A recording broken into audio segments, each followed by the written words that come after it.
30 मई 2023 चीन की communist party की तरफ से खबर सामने आती है जिससे पूरी दुनिया हैरान हो जाती है।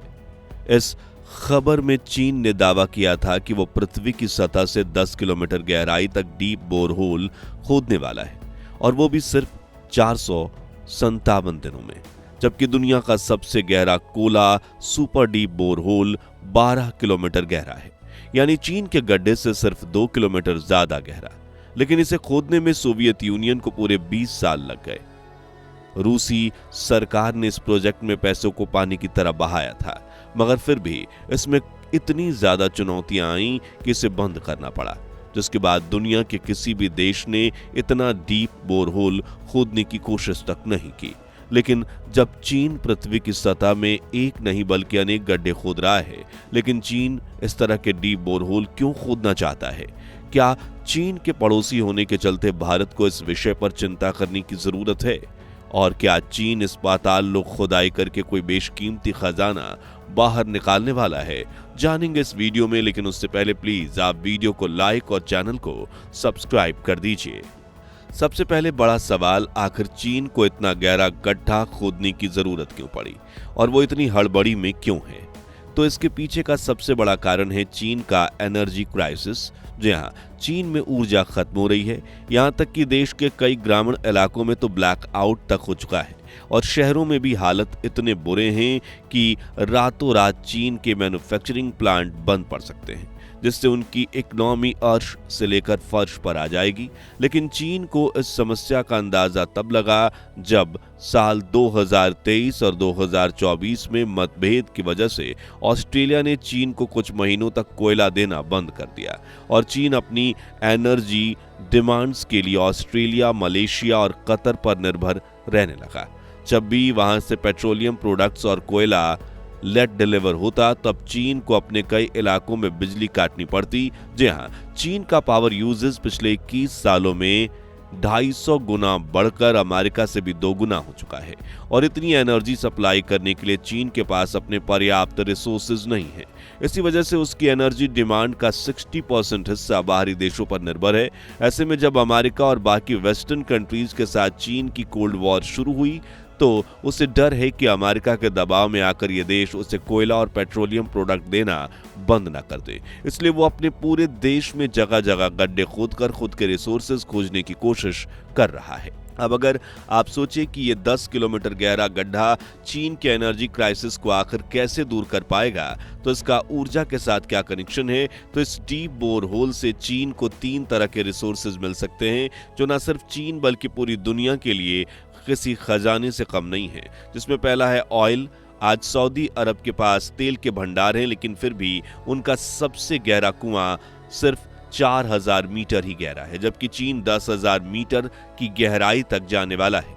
इसी वजह से चीन के इस कदम को काफी बोल्ड स्टेप माना जा रहा है। लेकिन क्या इतने पैसे और संसाधनों का इस्तेमाल करके सूखे रेगिस्तान में तेल खोजना सही कदम है?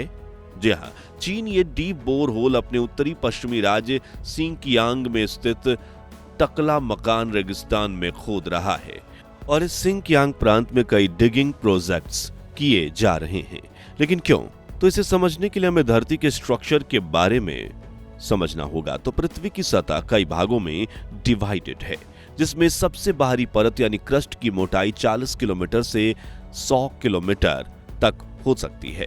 इसी क्रस्ट में क्रूड ऑयल और बाकी फॉसिल फ्यूल मिलते हैं। अब रिपोर्ट्स की माने तो चाइना के इस सिंकियांग क्षेत्र में जो क्रस्ट है वो 4 बिलियन पुराना है, यानी इस जगह की जमीन में 400 करोड़ साल पुराने पत्थर हैं, और चीन इन्हीं पत्थरों तक पहुंचना चाहता है, क्योंकि मेजॉरिटी ऑयल रिसोर्सेज 15 से 30 मिलियन साल पुराने पत्थरों में ही मिल जाते हैं। तो इस बात के बहुत चांसेज है कि चीन को इस 10 किलोमीटर गहरे खड्डे से ही ऑयल रिसोर्सेज मिले। यहाँ एक और दिलचस्प बात यह है कि चीन अपने सिंकियांग प्रांत में ये पहला गड्ढा नहीं खोद रहा, बल्कि चीन ने साल 2021 से ही इन कुदरती रिसोर्सेज को जमीन से बाहर निकालना शुरू भी कर दिया है, जिसका सबसे बड़ा उदाहरण है इसका 8500 मीटर गहरा डीप होल। जी हाँ, चीन के सिनोपेक कंपनी ने वहां के शिनजियांग प्रांत में 8500 मीटर गहरा गड्ढा खोदा था, जिसमें से इतना तेल और नेचुरल गैस निकली थी कि चीन पूरे 2 साल बिना ऑयल इंपोर्ट किए अपनी एनर्जी खुद जनरेट कर पाया था। ऐसे में अगर 10 किलोमीटर गहरे खड्डे से चीन को रिसोर्सेज मिल गए तो ऑस्ट्रेलिया, मलेशिया और कतर पर उसकी निर्भरता कम हो जाएगी। लेकिन इस डीप बोरहोल को खोदने के पीछे का मकसद सिर्फ तेल निकालना नहीं है, बल्कि जो बात पूरी दुनिया से छिपाई जा रही है वो है रेयर मेटल्स को खोजना। चीन के सीकियांग प्रांत में तेल के साथ कई दुर्लभ एलिमेंट्स जैसे कि नियोडीमियम, इसके साथ साथ लेंथनम और सीरियम भी मौजूद है और यही असली खजाना है, क्योंकि ये मेटल्स आज दुनिया में सोने चांदी से भी ज्यादा कीमती हो चुके हैं, जो किसी भी देश की अर्थव्यवस्था को आसानी से आसमान में पहुंचा सकते हैं। क्योंकि आज मोबाइल फोन, कैमरा, बैटरी और सुपर कंडक्टर्स जैसी टेक्नोलॉजी इन्हीं मेटल से बनाई जाती है। ऐसे में अगर चीन इन खनिजों का भंडार खोज लेता है या कोई और इफेक्टिव एलिमेंट खोज लेता है तो उसकी चांदी ही चांदी हो जाएगी।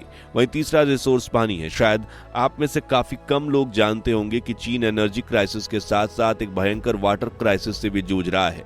आज चीन में दुनिया की 18% आबादी बसती है, लेकिन यहाँ दुनिया में सिर्फ 6% फ्रेश वाटर रिजर्व मौजूद हैं और आंकड़ों के हिसाब से ये काफी कम है। वहीं चीन में आए दिन बाढ़ जैसी स्थिति बनी रहती है, जिसमें वह बहुत ज्यादा फ्रेश वाटर बर्बाद हो जाता है।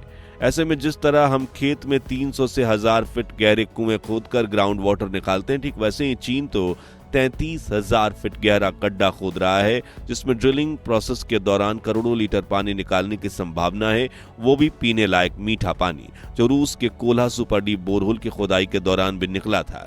इस तरह चीन एक तीर से 3 निशाने लगाने वाला है, या यूं कहें 4 निशाने, क्योंकि सीक्रेट रिपोर्ट्स की माने तो चीन अपने इस बोरहोल में कई ऐसे इंडिकेटर्स लगाने वाला है जो भूकंप वगैरह आने से पहले इंडिकेशन दे देगा, जिससे जरूरी कदम उठाए जा सकेंगे। अब यहाँ एक आखिरी सवाल यह है कि इसके इतने फायदे हैं तो बाकी देश डीप बोरहोल क्यों नहीं खोद रहे, और चीन को कौन कौन सी मुश्किलों का सामना करना पड़ सकता है।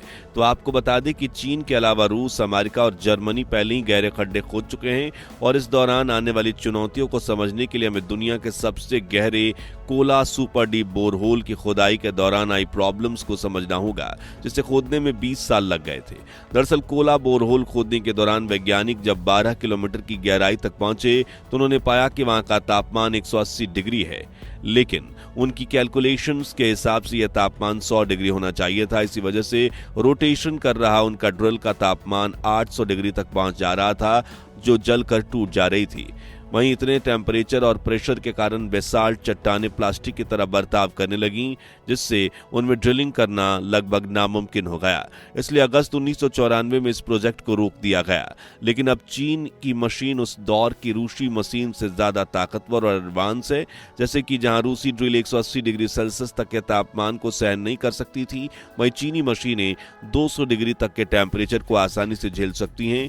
वहीं चीनी मशीनों में रूसी मशीन से 1300 गुना ज्यादा दबाव यानी प्रेशर सहने की कैपेबिलिटी है, और इसी एडवांस क्वालिटीज की वजह से चीन की ये बोरहोल ड्रिलिंग मशीन तेजी से काम कर पाएगी, और कोला बोरहोल के खोदने में जहां 20 साल लगे थे, वहीं चीन के बोरहोल को खोदने में 457 दिन या 1.5 साल लगने वाला है, जिसका काम अभी खत्म होने की कगार पर पहुंच चुका है। मगर क्या चीन के इस प्रोजेक्ट से भारत को कोई नुकसान पहुंच सकता है? तो इसका जवाब है हाँ और नहीं भी।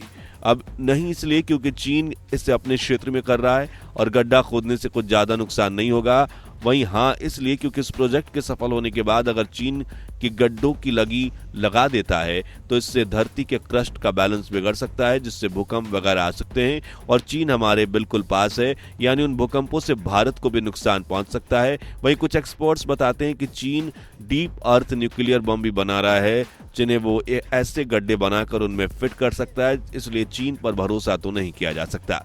तो दोस्तों, सुपर डीप बोरहोल के फायदे और इंपॉर्टेंस समझने के बाद क्या आपको लगता है कि भारत को भी इस तरह का प्रोजेक्ट शुरू करना चाहिए, या फिर इस प्रोजेक्ट पर सिर्फ संसाधन और पैसों का नुकसान है?